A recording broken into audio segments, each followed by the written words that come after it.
Joe Jackson, born the day after Christmas in 1988, decided to join the U.S. Marine Corps, as his father had before him.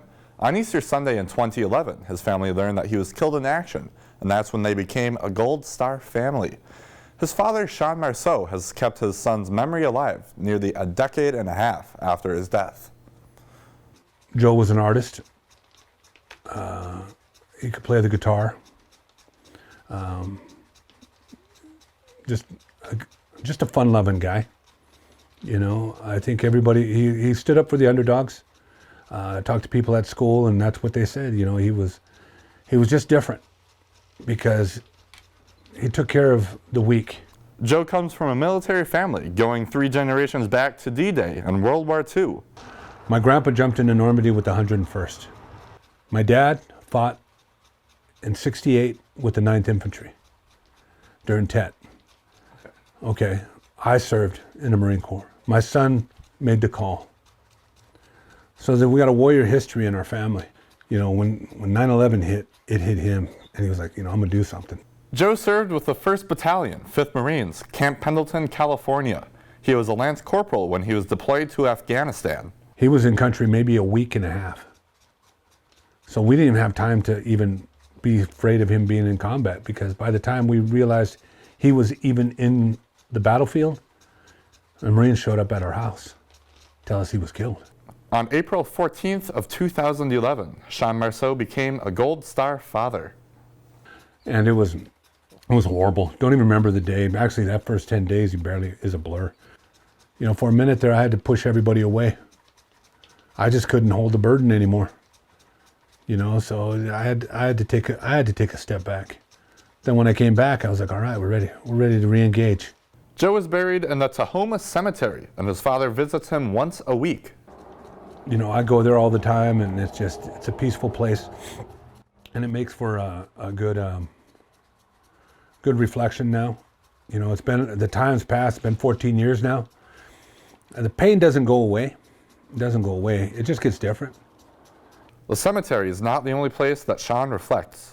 He has a space with Joe's memorabilia, including a piece of his gun, the contents of his footlocker, his Purple Heart, his military accolades, and a flag signed by the people he served with, to name a few. Shawn was close to the soldiers who served with Joe. He saw the people deployed with his son when they returned to the United States, and upon seeing the state that they were in, his intentions changed. So when I see these guys come back, the fights, now my purpose is to save one. I've turned this room into just a memorial room. You know, it's not like we're sulking or anything, but it's the times I can sit here and just, if one of the guys come over, they can, you know, when I say one of the guys that served with him come over, they can get a little peace of mind. They can rest. Shawn is in contact with all the soldiers Joe knew, and to this day they still visit Joe and Shawn. It's a two-sided coin, a good two-sided. They come over and I help them. I help them, you know, deal with the demons that they deal with. And we talk about the demons of, like, what if I'd have took point that day? That would have been me, and you could have your son today. I help them. But then again, when they come here, I get to see where Joe's life would have been. I get to see a progression in his life. Like when they bring their kids, I'm like, that would have been Joe's kids. That would have been his wife.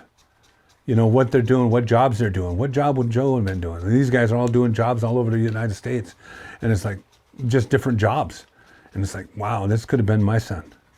So it helps me thinking that, okay, this is what he could have been doing. Shawn is 14 years into the healing process that he knows will never end, but he can make sure to include his son into his daily life. I think parents that have lost kids in, like, car accidents, homicides, cancer, any parent that's lost a kid, whether they be an older kid or a young kid, they're going to take it to them with the grave. They're going to take that equal pain with them to the grave, and it's not going to go away. Yet they're going to live through it, and they're going to live for their kid. I know that's what I'm going to do. My fight is to keep his name alive. You know, until I draw my last breath. That's my obligation for this country, is to keep him alive.